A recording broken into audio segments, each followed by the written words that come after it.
کیا حال رہا، اس قتال کی کیا کیفیت رہی، کون جیتا کون ہارا؟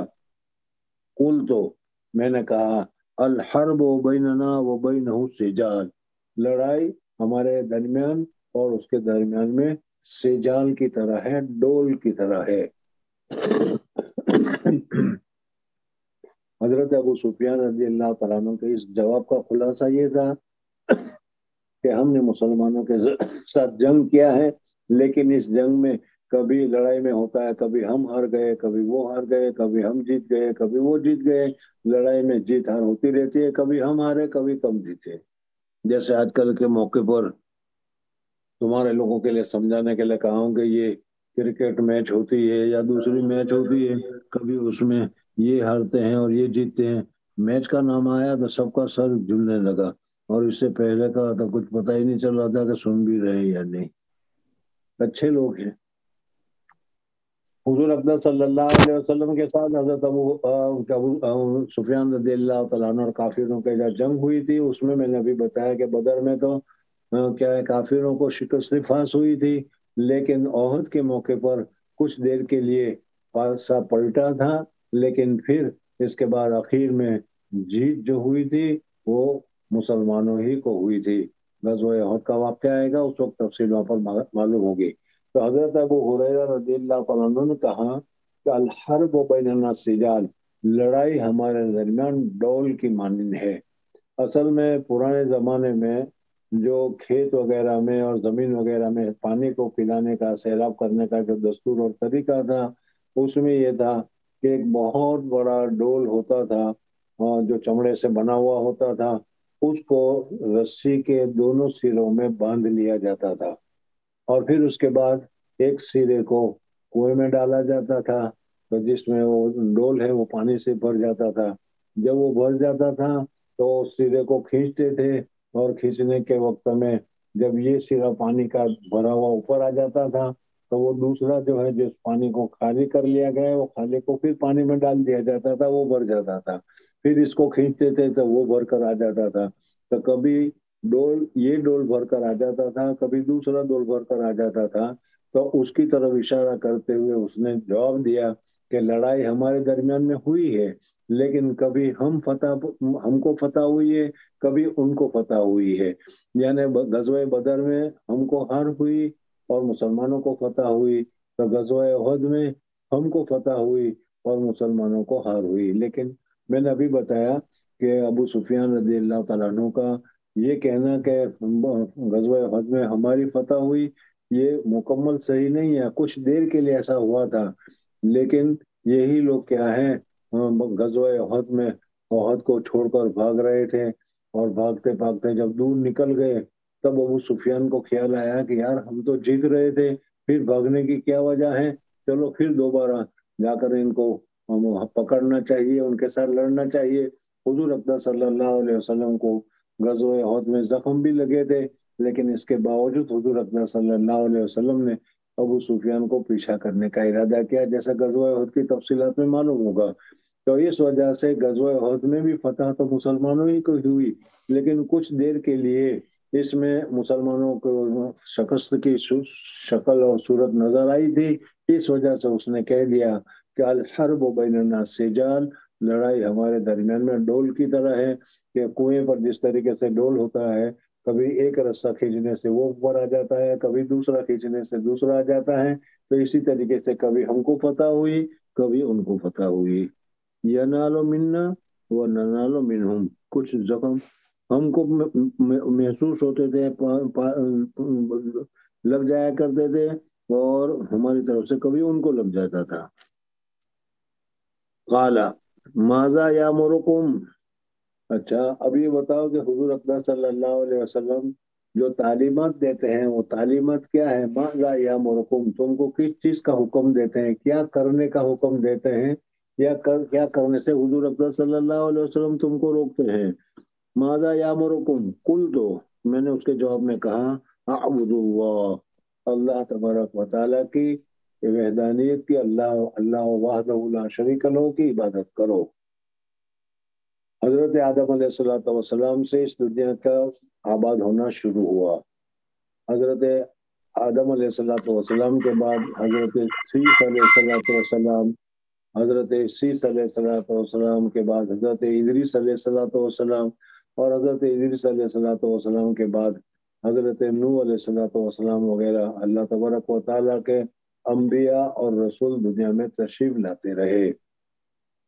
حضرت نوح علیہ الصلوۃ والسلام سے وحدانیت کے اعلان کی ابتدا ہوئی۔ اس سے پہلے جو تھا وہ تو کیا دنیا میں رہنے کا، دنیا میں زندگی گزارنے کے طریقے کیا ہیں وہ بتایا جاتا تھا، لیکن حضرت نوح علیہ الصلوۃ والسلام کے بعد وحدانیت اور توحید کی دعوت دی گئی۔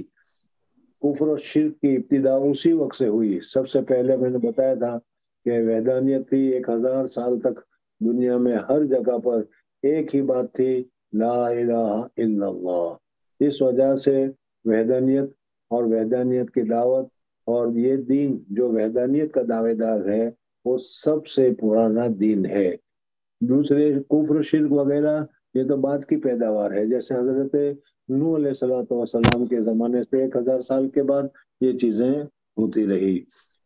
تو حضور اقدس صلی اللہ علیہ وسلم کے بعد سے پہلے جتنے بھی انبیاء آئے، چاہے تو حضرت موسیٰ علیہ الصلوۃ والسلام ہو، حضرت ابراہیم علیہ الصلوۃ والسلام ہو، حضرت داؤد علیہ الصلوۃ والسلام ہو، حضرت عیسیٰ علیہ الصلوۃ والسلام ہو، سب کی دعوت، بنیادی دعوت جو تھی وہ سب کی بنیادی دعوت یہی تھی، وَاعْبُدُوا اللَّهَ لا الہ الا اللہ۔ ابراہیم خلیل اللہ، لا الہ الا اللہ، موسیٰ کلیم اللہ، لا الہ الا اللہ، عیسیٰ روح اللہ۔ بہرحال اس طریقے سے نفس وحدانیت اور توحید کی دعوت جو ہے وہ سب نبی کیا ہے، ایک ہی دعوت تھی، اللہ تبارک و تعالیٰ کی عبادت کرنے کی، شرک کو چھوڑنے کی، کفر کو چھوڑنے کی، اور جس اللہ تبارک و تعالیٰ نے پیدا کیا ہے اس کی عبادت کرنے کی۔ تو انہوں نے، بادشاہ نے پوچھا کہ وہ تمہیں کیا کام کرنے کا حکم کرتا ہے؟ تو اس کے جواب میں انہوں نے کہا، یقول اعبدوا اللہ وحدہ، خالص ایک خدا کی عبادت کرو، وحدہ لا شریک لہ، اللہ ہے، اللہ کے علاوہ کسی کی پرستش کرنے کی ضرورت نہیں ہے۔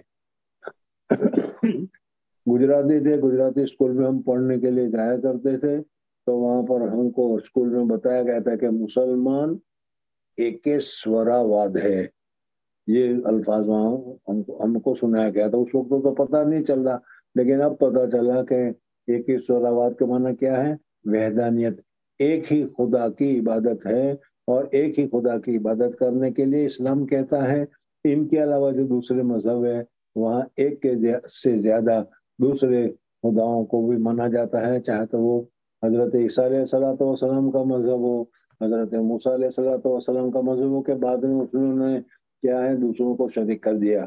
اسلام ایک ایسا مذہب ہے کہ اس میں صرف توحید، وحدانیت، اللہ تبارک و تعالیٰ کے ایک پروردگار کی عبادت کرنے کا ہم کو حکم دیا گیا ہے، اور ایک ہی پروردگار سب کچھ قادر مطلق ہے، سب کچھ اسی کی طرف سے ہوتا ہے، یہی ہمیں بتایا گیا ہے۔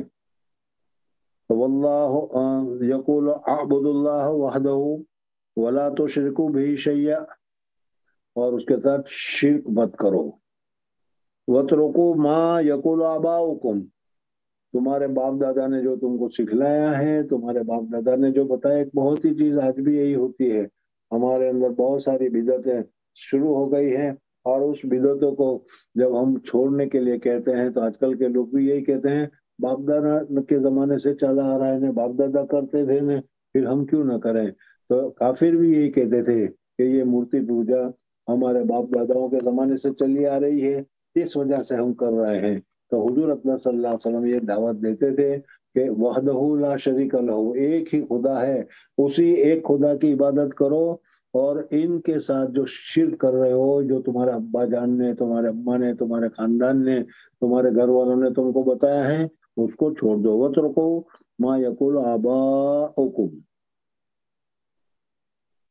تو حضور اکرم صلی اللہ علیہ وسلم کا، اور اس سے حضور صلی اللہ علیہ وسلم کے علاوہ جتنے بھی انبیاء اور جتنے بھی رسول آئے، چاہے